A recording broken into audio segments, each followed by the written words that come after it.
بسم اللہ الرحمن الرحیم۔ میں ہوں محمد نعیم اقبال اپنے پہلے ویلاگ کے ساتھ۔ آج کے ویلاگ کا جو ہم نے ٹاپک رکھا ہے وہ پاکستان کی شروعاتی تاریخ سے ہے۔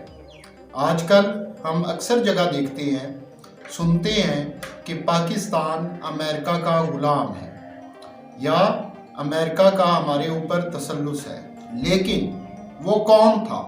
وہ کون تھا جو پاکستان کو امریکن کیمپ کے اندر لے کر گیا؟ اس کا کیا نام تھا؟ ہمیں جو پڑھایا جاتا ہے، جو ہمیں بتایا جاتا ہے، وہ جناب پہلے وزیر اعظم لیاقت علی خان ہیں کہ وہ تھے جو پاکستان کو امریکن کیمپ کی طرف لے کر گئے، ماسکو کی دورے کی دعوت ٹھکرائی اور واشنگٹن پہنچ گئے امریکن صدر کی دعوت کے اوپر۔ لیکن آپ کو ایک چیز بتا دیں اور یہیں پر کلیئر کر دیں کہ لیاقت علی خان وہ پہلے شخص نہیں تھے جو پاکستان کو امریکن کیمپ کے اندر لے کر گئے یا جنہوں نے ڈیسائیڈ کیا کہ پاکستان امریکن بلاک کا حصہ بنے گا۔ تو وہ کون تھا جو اس فیصلے میں شامل تھا یا جس نے یہ فیصلہ شروع کیا؟ لیکن مزید آگے جانے سے پہلے آپ سے ریکویسٹ ہے چینل کو سبسکرائب کریں، لائک کریں اور کمنٹ کریں۔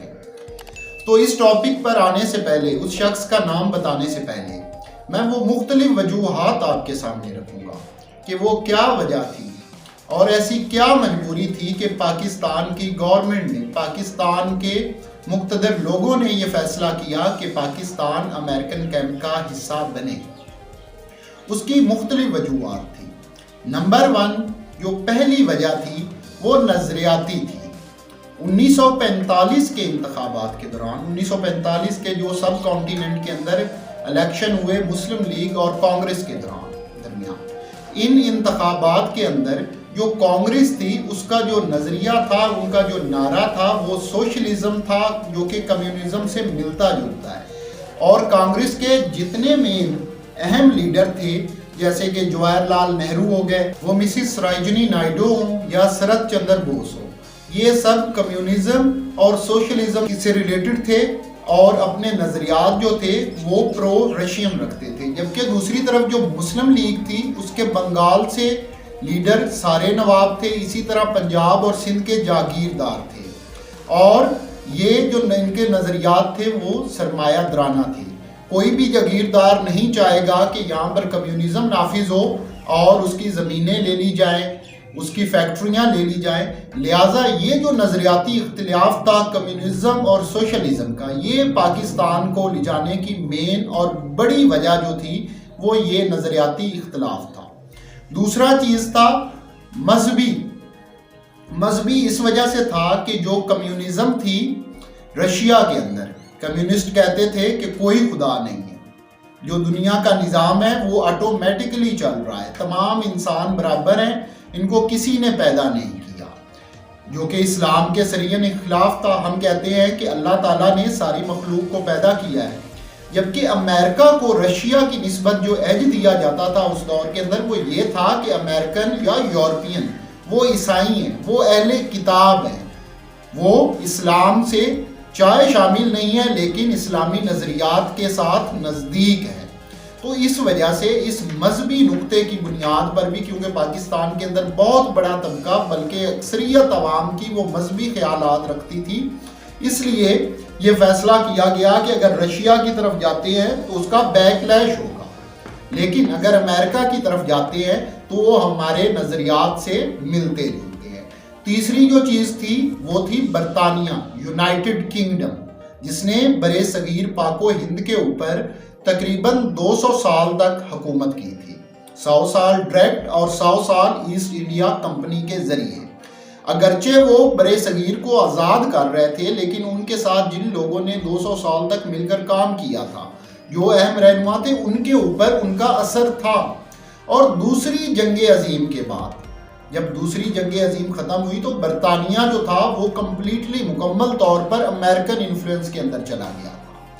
اس وجہ سے بھی ہماری مجبوری تھی کہ ہم رشیا کی بجائے امریکن کیمپ کو جوائن کریں۔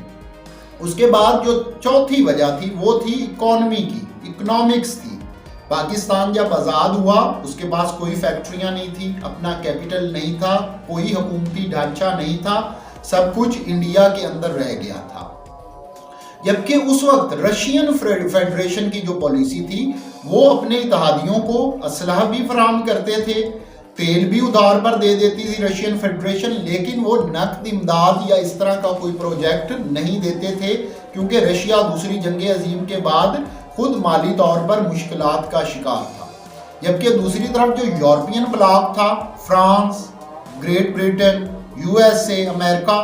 یہ سب نقد امداد بھی دیتے تھے، قرض بھی دیتے تھے، اور جو ان کے اتحادی مشکلات میں مالی مشکلات میں ہوتے تھے ان کی مالی اخلاقی ہر طرح سے مدد کرتے تھے۔ لہٰذا یہ بھی ایک فیکٹر بنا کہ پاکستان امریکن کیمپ کے اندر چلا جائے۔ اور پانچویں وجہ جو تھی وہ رشیا کا جابرانہ نظام تھا۔ وہ نظام کیا تھا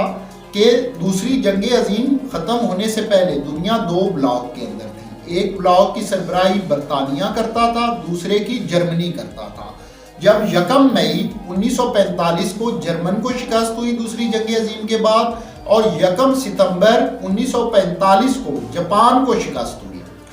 8 مئی 1945 کو جرمنی نے انسٹرومنٹ آف سرنڈر،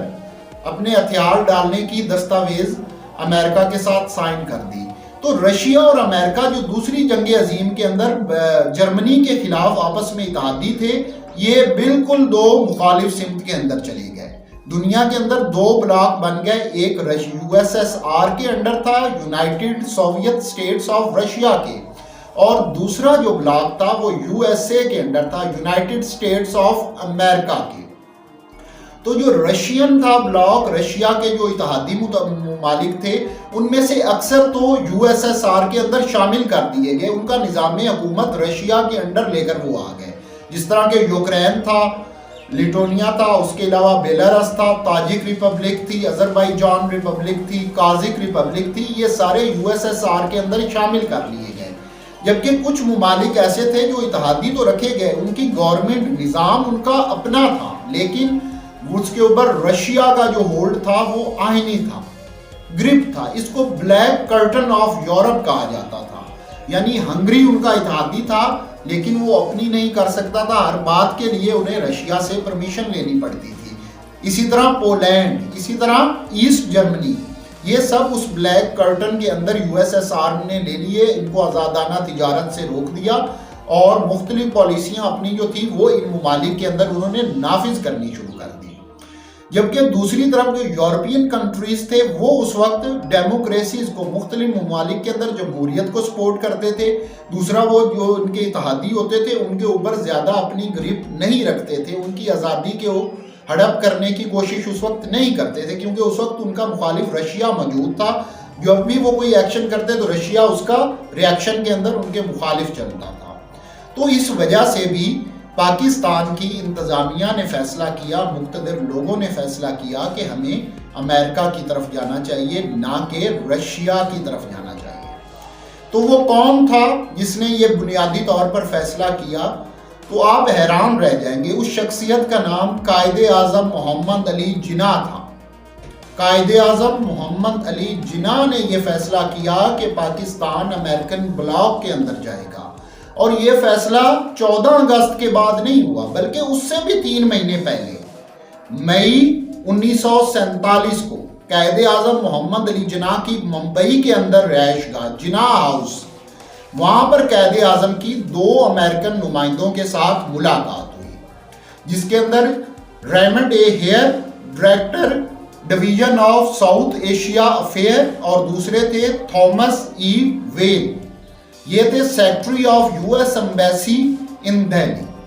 ان 2 نمائندوں سے جب قائد اعظم کی ملاقات ہوئی تو قائد اعظم نے ان کو 2 نقطوں کے اوپر ان کے ساتھ مذاکرات کیے۔ پہلا یہ تھا کہ مسلم لیگ کبھی بھی انڈین یونین کو ایکسیپٹ نہیں کرے گی، یعنی برے صغیر کو اگر انگریز بغیر آزادی کے چھوڑتے ہیں، اکٹھا چھوڑتے ہیں، تو مسلم لیگ اس کو ایکسیپٹ نہیں کرے گی۔ دوسرا، پاکستان کا انہوں نے وکالت کی کہ پاکستان امریکہ کے بھی مفاد میں ہے۔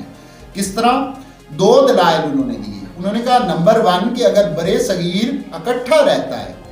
تو برے صغیر اور رشیا کے درمیان صرف 20 کلومیٹر کی پٹی ہوگی۔ برے صغیر میں نہرو کی حکومت ہوگی جو کہ کمیونزم میں خیالات رکھتے ہیں، اسی طرح رشیا آلریڈی کمیونسٹ ہے۔ تو 20 کلومیٹر افغانستان واخان کی پٹی چترال ڈسٹرکٹ اور دوشانبے ڈسٹرکٹ آف تاجکستان کے درمیان ہوگی، جس کو کسی بھی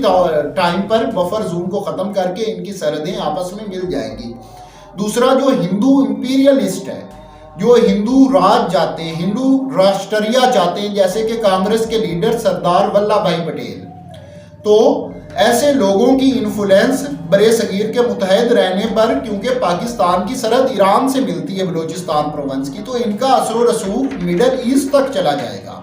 جو کہ امریکہ کے لیے قابل قبول نہیں ہوگا، کیونکہ کانگریس کا مڈل ایسٹ تک اثر و رسوخ کا اس وقت مطلب یہ تھا کہ رشیا کا اثر وہاں تک چلا گیا ہے۔ لہٰذا قائد اعظم نے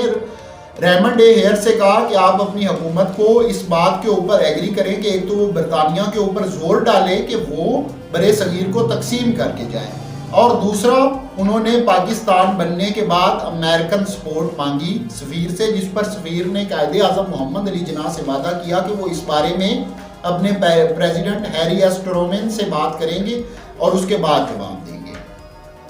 14 اگست 1947 کو جب پاکستان بن گیا تو جواہر لال نہرو نے فوری طور پر ماسکو کے اندر ایک سفیر کی نامزدگی کی، اور وہ سفیر کون تھا؟